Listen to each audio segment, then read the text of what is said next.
can go off the record if you need to do something procedurally. You can let me know or raise your hand or something.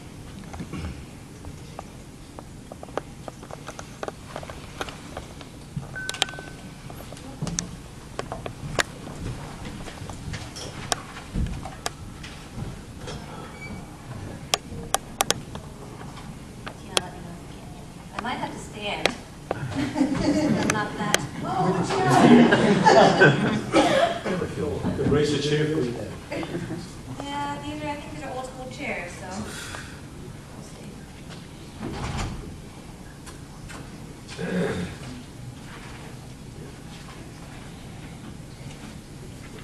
Good afternoon. My name is Stacey Richardson. I'm a legal specialist at the New Jersey Board of Public Utilities, and I'm presiding over this public hearing on behalf of the board. All statements Microphone. made- Is there a microphone there? No, I don't think so. Can you not hear me very well? It's kind of weak back here.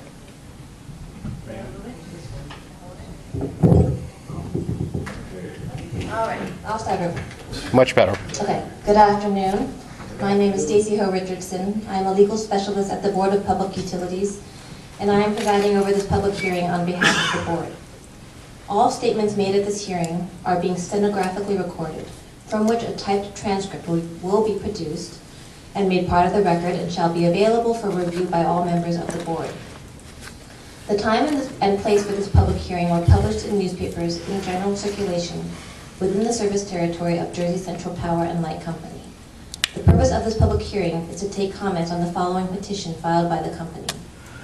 In the matter of the petition of Jersey Central Power and Light Company for approval of an infrastructure investment program, Reliability Plus, docket number EO 18070728. As a matter of procedure for today's hearing, first I will ask the parties in each matter to place their appearances on the record and afford them an opportunity to make a short opening statement, should they choose to do so. Then I will open the record to any members of the public who wish to make a statement for the record. Sign-in sheets have been made available at the table at the front of the room. We appreciate your attendance and participation at this hearing. This hearing is very similar to proceedings held in the New Jersey Superior Court. It is expected that you act in the same manner you would in a court of law and refrain from making comments while a party or member of the public is speaking. There's also a very important practical reason for this. The court reporter must be able to hear every word spoken and cannot do so if more than one person is speaking at a time. I also request that all cell phones be turned off or put in silent mode. Anyone who wishes to make a statement for the record should sign in. If, however, you have not signed in and later decide that you would like to make a statement for the record, after we have gone through the list, I will ask if any other member of the public wishes to make a statement, and you will have the opportunity to do so at that time. With that said, I will now ask the parties to state their appearances for the record. JCP&L? Lauren McCoskey, attorney for Jersey Central Power and Light Company, known as JCP&L, and I have with me today Mark Mather, who is the Director of Rates and Regulatory Affairs for New Jersey. Thank you. Rate Counsel, Division of Rate Counsel? Brian Weeks, Deputy Rate Counsel for the State Division of Rate Counsel. The board? Scott Summerlin, our board staff.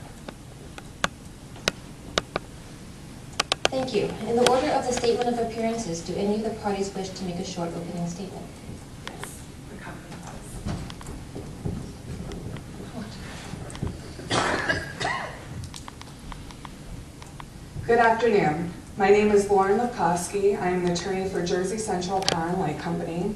JCP&L has published notice of this public hearing in newspapers published and circulated in JCP&L service areas for publication as a display advertisement. In addition, JCP&L has served notice of this public hearing on each of the municipal clerks and the county clerks, executives, and administrators within its service territory. I submit a combined affidavit of publication and proof of service, which I suggest be designated as Exhibit JCP&L PH-1, which I provided to the court reporter. I would now like to introduce Mark Mather, who is the Director of Rates and Regulatory Affairs for JCP&L. Mr. Mather will summarize the proposed infrastructure investment program known as Reliability Plus. Good afternoon. My name is Mark Nader. I'm the Director of Rates and Regulatory Affairs for Jersey Central Power and Light.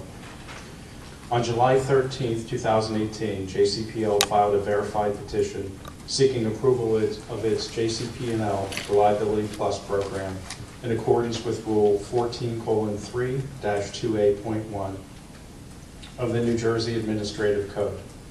JCP&L Reliability Plus sets forth an accelerated investment plan over a 4-year period that will provide numerous benefits to the company's customers and New Jersey's economy while enhancing the long-term safety, reliability, and resiliency of the company's distribution system. The Reliability Plus plan consists of 4 separate programs: overhead circuit reliability and resiliency, substation reliability enhancement, distribution automation, and underground system improvements. These programs are designed to meet the expected future storm-related and blue sky challenges, as well as to enhance the long-term safety, reliability, and resiliency of the company's distribution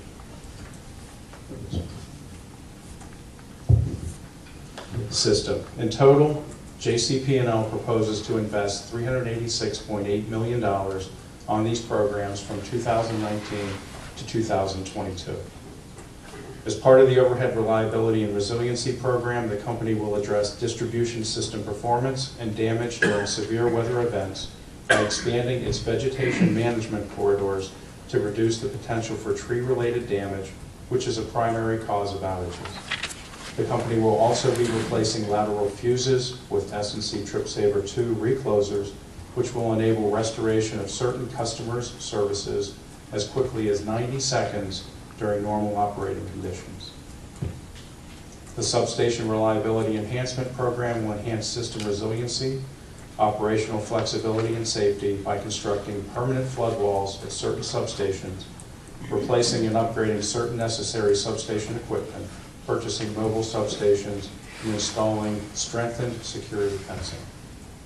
The Distribution Automation Program will reduce the number of customers affected by outages, as well as the size and duration of those outages by installing state-of-the-art relays that enable rapid fault location, isolation, and service restoration. These investments will also enable the distribution system for future smart grid investments.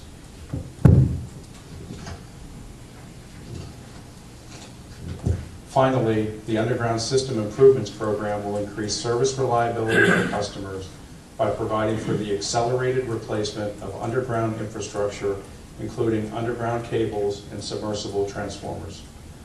Altogether, JCP&L has estimated approximately $1.7 billion in benefits associated with the Reliability Plus program.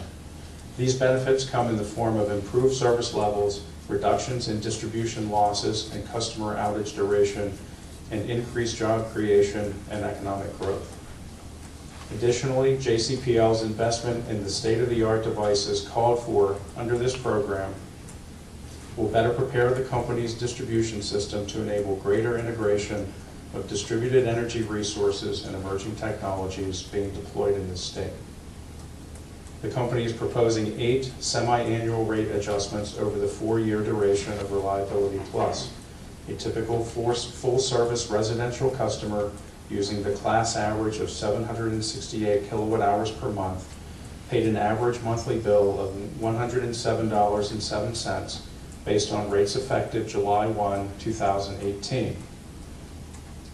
Should the BPU approve JCP&L's Reliability Plus program, the estimated monthly bill impact for a typical residential customer with respect to the initial increase would be 26 cents or 0.2% effective November 1st, 2019 to recover costs incurred for Reliability Plus from January 1st through July 31st, 2019.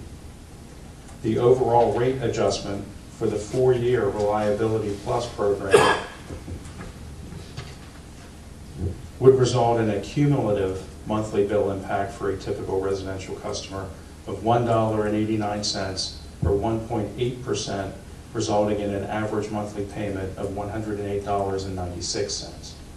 JCPL looks forward to hearing your comments today. Thank you very much.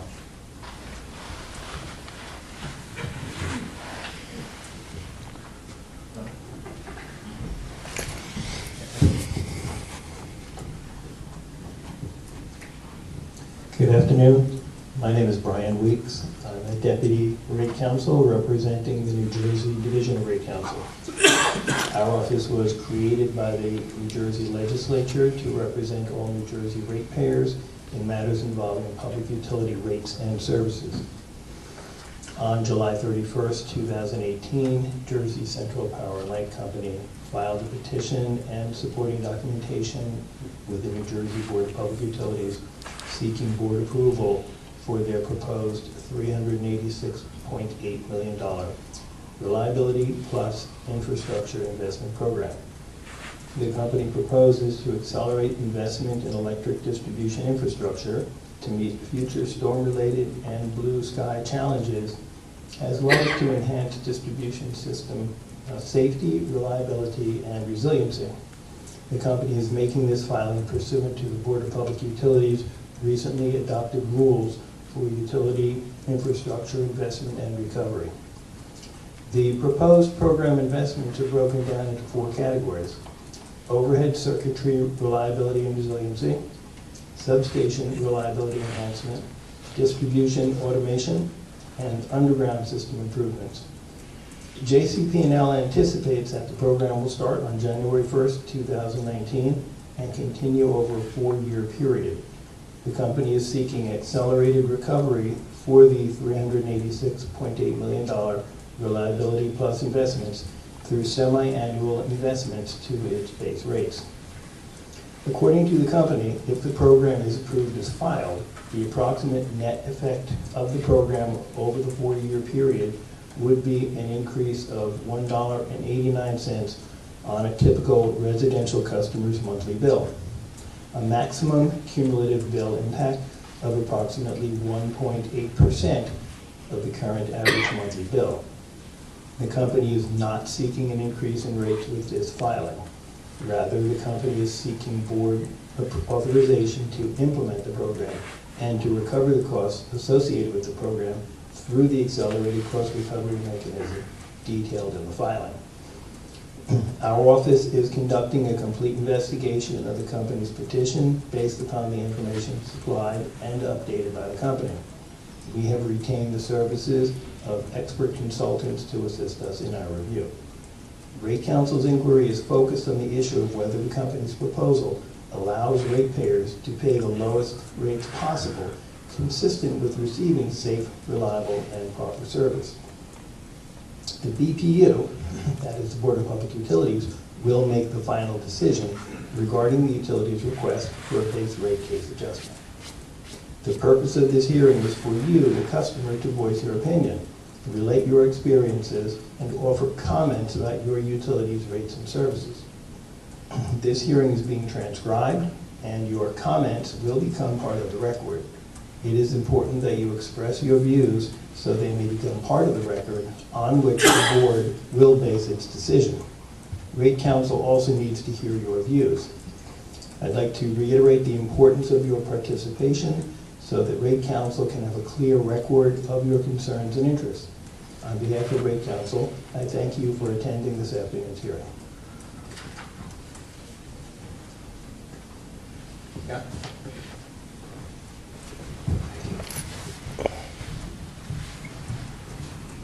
Good afternoon. My name is Scott Sumliner. I'm here representing New Jersey Board of Public Utilities staff.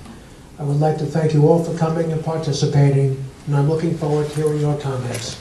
The board is mandated by law to ensure safe, adequate, and proper utility service at a reasonable cost to Jersey Central's ratepayers, as well as all other New Jersey utility ratepayers. The board determines the level of rate relief based on the evidence on record and allocates revenues among various customer classes. The board staff plays an active role in all rate cases before the board. We thoroughly review and analyze the company's filings. We also thoroughly review and analyze the positions of other parties, such as the Division of Rate Counsel. We submit to the board a staff position.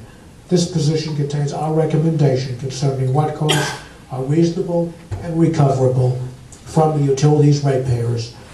I can assure you that the board staff will thoroughly investigate and scrutinize all documents submitted in connection with the company's filing in this matter, and will develop a full record to ensure that service is provided at the lowest possible cost. However, until that time, staff is precluded from commenting on the merits of this case. Once again, I look forward to hearing your comments. Thank you.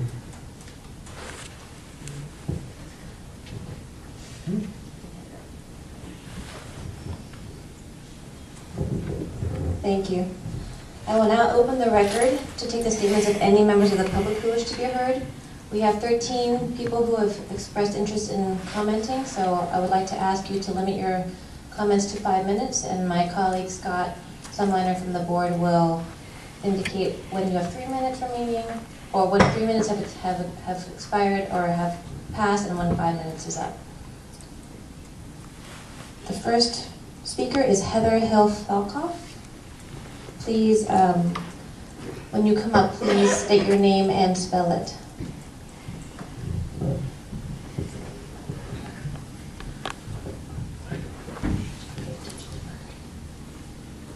Hi, my name is Heather Hill, Hill Falkoff, F as in Frank, Alkoff. I'm here on behalf of Spring Point Senior Living. We are the largest nonprofit provider of senior housing in the state of New Jersey. And we do have a number of communities that are serviced by JCP&L. I can tell you in the last few years we have been challenged, as many of you have, with winter storms and hurricanes that have adversely affected the residents in our communities. And a few years ago we started to try and bring emergency power services through backup generation onto some of our properties. We can't afford them at all of our properties. Our properties range from senior affordable housing funded through low-income housing tax credit programs and the U.S. Department of Housing and Urban Development, all the way up to full-service retirement communities.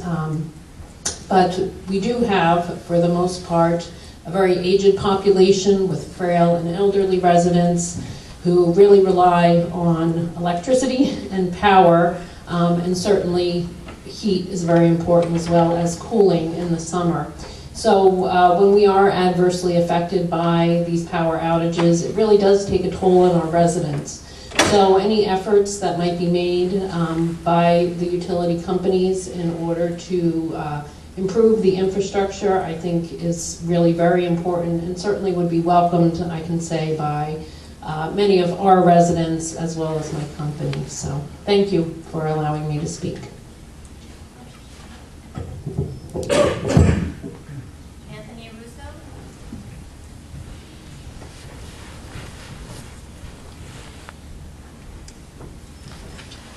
Hi, good afternoon. I'll try to keep it on the mic stand.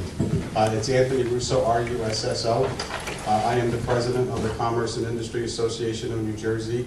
We're a statewide business group representing more than 900 companies from virtually every business sector. Just to give you an idea of who our members are, we have about 100 manufacturers, hospitals, colleges and universities, banks, law firms, accounting firms, so every business is represented. And I can tell you, as the president now 2 years, what's extremely important is reliable power. And what JCP&L is doing here is investing in our businesses, in our economy, and I think it's very important. And we're here to show our support for this petition, and we hope it moves forward. So thank you very much. They should be commended for the work that they do. Thank you. Chris Hartman.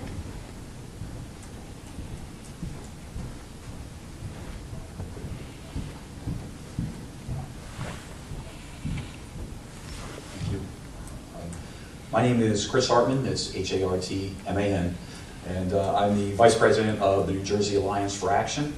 New Jersey Alliance for Action, for the record, is a nonpartisan group that includes about 2,500 of New Jersey's corporate, labor, professional, academic, and governmental representatives. And our mission is to improve New Jersey's economy through the promotion of capital construction and responsible infrastructure investment. We've been around for a little over 40 years, and we focus on transportation, water, wastewater, coastal protection, harbor dredging, and energy as well. We support the approval of JCP&L's Reliability Plus program. We think that the investment goes above and beyond the normal yearly maintenance that the company is performing on the system, and they're looking to enhance reliability and resiliency for the distribution system against severe weather and reducing the frequency and duration of power outages. Distribution systems are extremely vulnerable during storms and the cold winter months, and we support efforts by any utility to improve on these systems for the customers. Also, in our view, unlike other utilities, JCP&L's system lies in very rural areas. They're on the coastline, and due to their location, they face unique challenges, especially when it comes to vegetation and wind damage. And the program allowed the company to focus on clearing vegetation and enhancing the protections against future storms. Since the electrical grid is the backbone of our society, and what we are able to do, and having improved reliability, especially during the storms, is very important. So we see Reliability Plus focusing on smart technology, replacing underground distribution systems, improving the ability to pinpoint exact outage locations is something that businesses and private citizens in the state have been asking JCP&L to do for a long time, and now they're going to do it, and that's wonderful. It's important to note, too, that the program is projected to have almost a $2 billion economic benefit to customers in the region, so it's going to create a lot of good-paying jobs, and we believe that the positive economic benefits are worth the very small rate increase for reinvestment into the system. So we ask that you approve Reliability Plus, and we look forward to working with all interested parties. Thank you very much.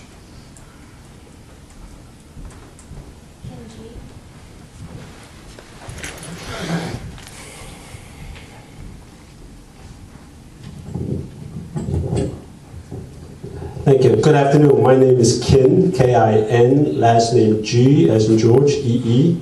I'm a resident of Homedale Township in Monmouth County, and I'm also president of a citizen group called CHARGE, Consumers Helping Affect Regulation of Gas and Electric.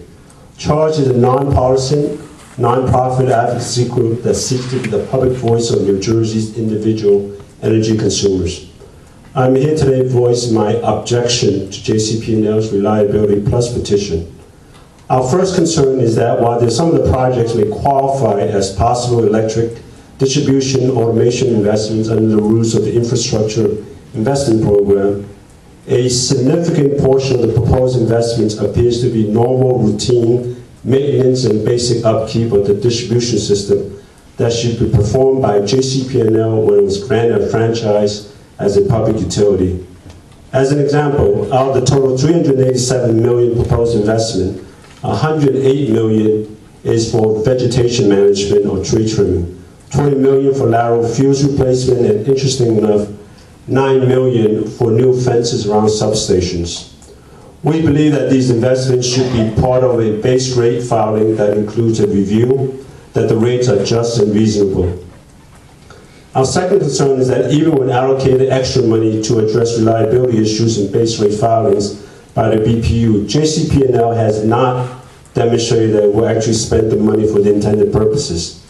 We are concerned that effectively ratepayers might be asked to pay twice for basic and routine work. First, under a rate file as part of this petition, and then second time, through a underspending of normal operation and maintenance expense that results in over-earning by JCP&L. Let me explain this concern. In 2005, JCP&L was awarded additional funds by the BPU as part of a base rate case, and then did not submit a base rate filing for the next 7 years until 2012, when it was ordered to do so by the BPU after the New Jersey Divisional Rate Council petitioned to do so. The 2012 base rate case was finally settled in March of 2015. This meant that 10 years have elapsed from the time when JCP&L was awarded additional funds to address reliability issues to the time when the BPU agreed that JCP&L in fact had over-earned and ordered a base rate reduction of $115 million. It also meant 5 years have elapsed from the time when the Rate Council first filed a petition suggesting JCP&L has over-earned. That means on a cumulative basis, JCP&L had over-earned by $575 million. That's 5 years times $115 million. That inured to the benefit of JCP&L shareholders and management, or at the expense of ratepayers.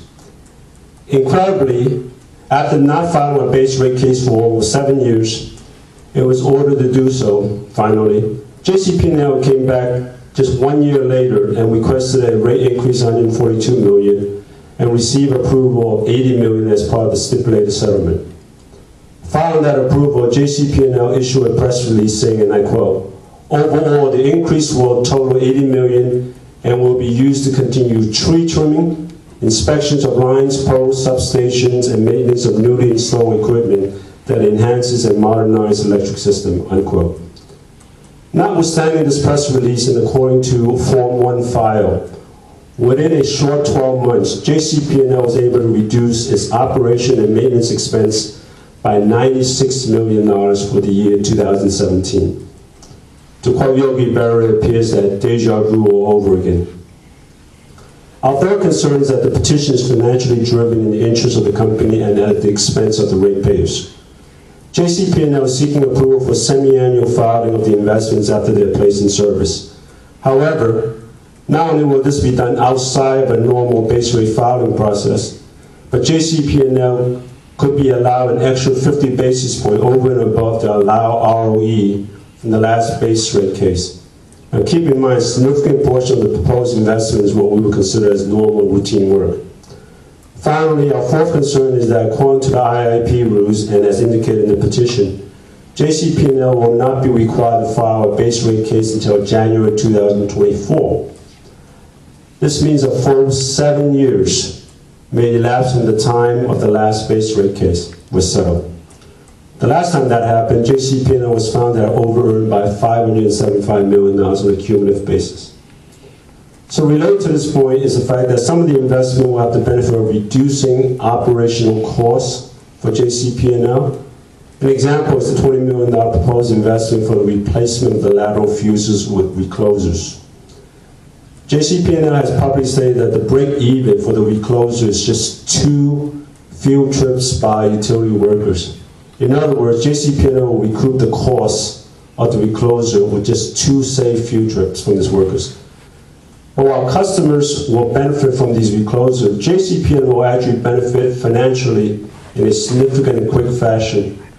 However, if JCP&L is not required to file a base rate case until 2024, the expense savings from the reclosers, as well as other decrease in operational costs that should benefit ratepayers in a rate adjustment, will be delayed. As the BPU knows very well, utilities for the most part are for-profit companies. In particular, as seen through the action for the past 10+ years, JCP&L has demonstrated that it does not have its customers and public interests at heart. JCP&L has demonstrated when it wants to, it can file for a rate increase very quickly.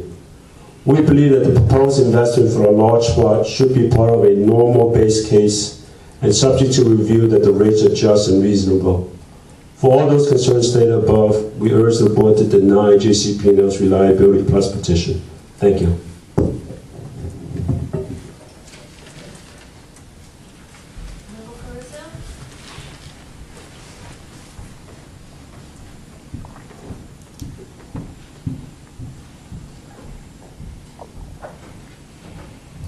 Good afternoon. My name is Michael Caruso. I'm with Cargo Constructors Corporation.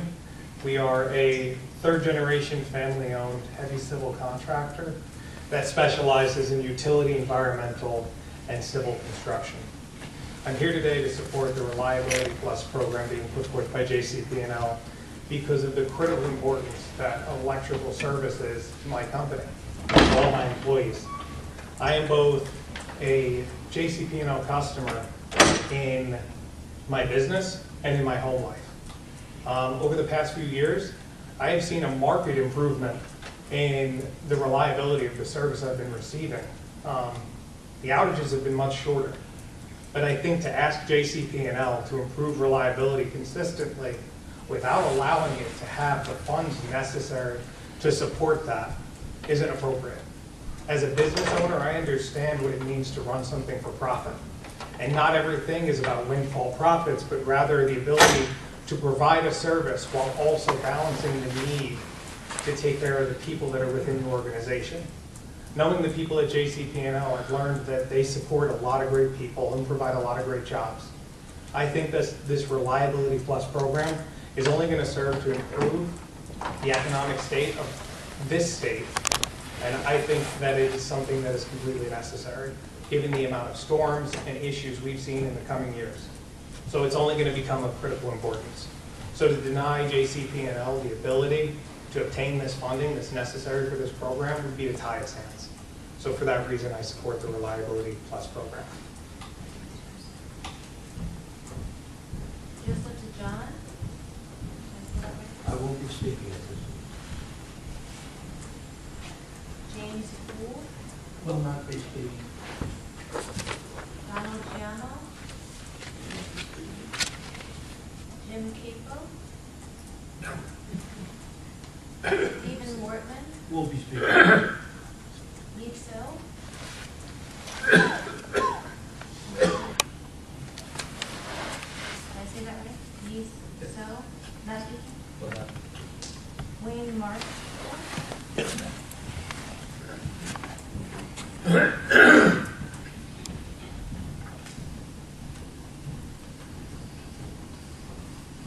Good afternoon. My name is Wayne Martiak, M-A-R-T-I-A-K, and I'm a business agent with Local 456 of the International Brotherhood of Electrical Workers. I'm sorry, what? The International Brotherhood of Electrical Workers, IBEW, Local 456. It is our responsibility to provide manpower to contractors when they're called in off property or called in on property, whenever there's a situation that Jersey Central and/or Public Service cannot handle in-house. So basically, it is our responsibility, my office's responsibility, to provide the necessary linemen that are going to be required to restore your power when your power goes down. In March of this year, we had 3 Northeasterners hit us almost every weekend, which took down 500,000 customers of 1.1 million that are in Jersey Central, on Jersey Central property. Those 3 storms took our manpower, as much manpower as we could find. We actually had to reach out to Michigan and as far as south as Louisiana to try to find enough linemen to try to get the power in some timely fashion. That's basically why we're here today, because of those storms. It's become evident that work needs to be done on this distribution system. Reclosures and smart fuses, which is something that's been developed down in Florida, which is a great place for hurricanes and for trying out new systems and new innovations. The smart fuses were picked up when Jersey Central people were working down there. And the reclosures have been needed here for a long time. When we have our crews come, they basically stage in different areas. And in this case down here, they would be at Great Adventure. As you know, people that live here, there aren't a lot of hotels around Great Adventure. So our people sleep in trucks. Right? They come from Michigan in a bucket truck and they sleep in a bucket truck. And they wait to get dispatched out to whatever area in South Jersey they may have to go to. So you can imagine that if we had a reclosure that could close a circuit within 90 seconds and eliminate that problem, that crew doesn't have to drive all the way down there just to put a fuse back in. Right? That opens them up to be able to do some of the major projects they need to do. The smart fuses are even going to be a grade above that. They are going to again be like a reclosure, but they're going to be at all the locations. The 500,000 people that were without power in those 3 storms, I wish some of them were here today, because I'm sure they would have absolutely no problem with the money that Jersey Central has decided to spend. I'm also a ratepayer, and I also live in Point Pleasant. I'm a Jersey Central ratepayer, and I can tell you, I have a generator in my house, because they needed to do this for such a long time, and I am so proud and happy to see that they're actually catching up with public service and going to provide the service that we need in this area. And I strongly, and my union strongly supports the Resiliency Plus. Thank you. Rachel Kanaka.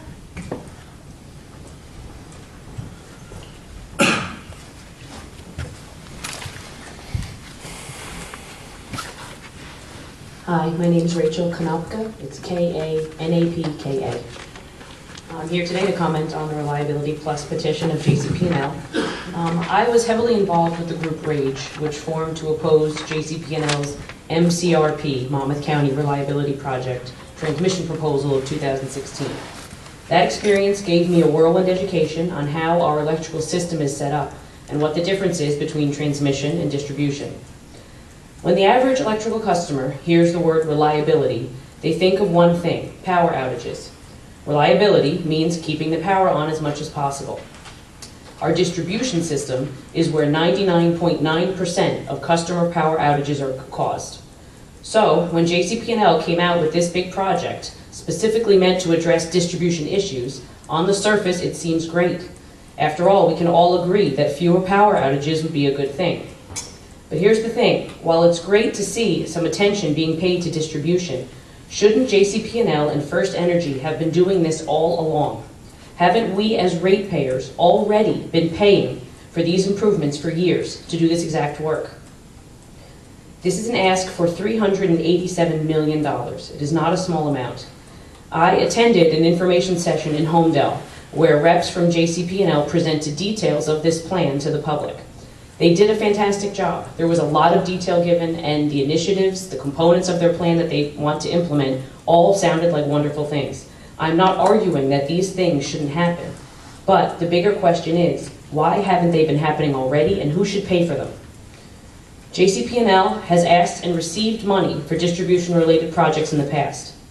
In a 2012 brief filed regarding JCP&L's 2005 rate case, Rate Counsel stated, quote, "After making initial repairs, it is unclear whether the company continued to use the funds collected for continued reliability investment. Instead, it appears that the excess funds went to shareholder dividends," end quote. In a rate case settlement from 2015, JCP&L was found to have over-earned and was ordered to reduce its rates by $100 million per year. In December of 2016, the BPU approved an $80 million increase for JCP&L that JCP&L said would be used for tree trimming, inspections, and maintenance. But after this approval was given, JCP&L actually cut their operating and maintenance spending in 2017 by $96 million. All the while, our distribution system has continued to age and gotten more prone to power outages day by day. Where has all this money been going? First Energy has neglected maintenance of their distribution system, the most critical part for customers. They have been taking ratepayer money, and instead of putting it toward distribution improvements that would help the customers, they have used it to chase after transmission and other projects that would help their shareholders. And now, only that the BPU has called them out, after Irene, after Sandy, after the winter storms of March of last year, now they come forward with a proposal to address distribution. But they want more money to do it, because the money we already gave them is gone. We are stuck between a rock and a hard place created by them. By way of analogy, let's say you give your child a car, and you say, "Here, this car is your responsibility now. I got it for you because I need you to drive your brother Johnny to school every day. But you need to be the one to take care of it. I'll give you the money every month to do that, but you need to take it for oil changes, to replace the tires, do tune-ups, the whole 9 yards. I'm relying on you to do it right. I'll pay for it, but it's your job to do it." Every month you give your child money and trust that he is doing the right thing and honoring his responsibility. A year or two passes. Your child comes to you and says, "Hey mom, the car's broken, it won't work." And you say, "Well, have you been taking care of it?" "No," he said. "I used the money you gave me to try to win some more money to give it to my friends. I didn't use it to maintain the car. But now the car's broken and the money is gone. And since you still need me to keep taking Johnny to school, I'm going to need you to give me some new money to fix the car." This is the position we're in right now. We rely on JCP&L to maintain our distribution system with the money we give them, but that has not been happening, which is why we are where we are. But why should the public have to pay again to make up for First Energy's mismanagement of funds? This is our rock and our hard place. If the BPU does not give them the money, the distribution system will continue to deteriorate and the public will suffer even more. If you do approve to give them the money, two things happen. One, the ratepayer is essentially being double charged. And two, given their history, how can we even trust that First Energy will do what they say with this money? The only fair solution is to somehow make First Energy fund all of these distribution improvements out of their own profits, and to shorten their leash and hold them accountable to prioritize the customer and focus on distribution. I'm not sure how you do this, and I know this is going to be a very tough case for the BPU to decide.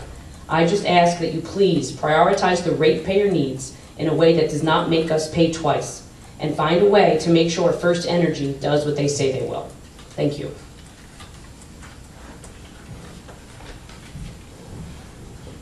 Thank you, everyone, for your comments. Oh. Can you hear me, or? Thank you, everyone, for your comments. Are there any members of the public present who did not sign the list, but who now would like to make a statement for the record? Well, thank you for taking the time to attend this public hearing and to share your comments and your views. As I previously mentioned, the transcript that will be produced from this hearing shall be made part of the record in this matter and shall be reviewed by all members of the board. The board will be accepting written comments on the petition as well. Written comments may be submitted to the board secretary at the Board of Public Utilities, 44 South Clinton Avenue, 3rd floor, Suite 314, Post Office Box 350, Trenton, New Jersey, 08625-0350. Email comments should be submitted to board.secretary@bpu.state.nj.us. Please include the name of the petition and docket number in your correspondence when submitting comments. I would like to thank you again for attending and participating in this public hearing. This hearing is now closed. Thank you for your attendance, and please get home safely. I would also like to say go ahead, Mr. G. Is there a deadline for the written comments?